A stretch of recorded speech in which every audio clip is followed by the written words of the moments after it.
so he could see him returning safely. Later in the day, Theseus boarded the ship. Upon his arrival, the Princess Arete caught his eye and fell in love.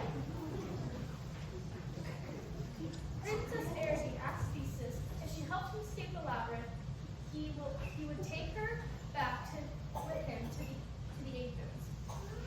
Theseus agreed. Princess Arete told him to take a ball of string, to tie at the entrance, and follow it back when he was done killing the Minotaur.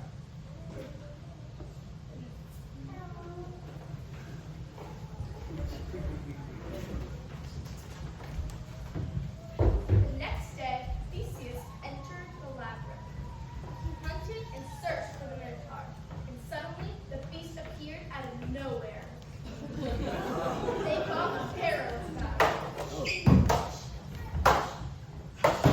Theseus struck the final blow. The Minotaur fell to the floor. As he emerged from the labyrinth,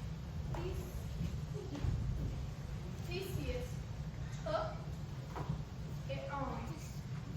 took Arete on his ship, but during the voyage, Arete fell in love with Dionysus. He fell in love with the princess and took her as his own wife instead. Devastated by his wife, he didn't change the ship's sails to white. As he returned, the king saw the black sails and threw himself over the palace walls. Theseus returned, freeing his people and amusing the one he loved most. King Minos was fuming at the loss of his daughter and the Minotaur. Looking to blame someone, he remembered Daedalus, the inventor of the labyrinth. He decided to punish Daedalus' son by never letting him leave Crete. However,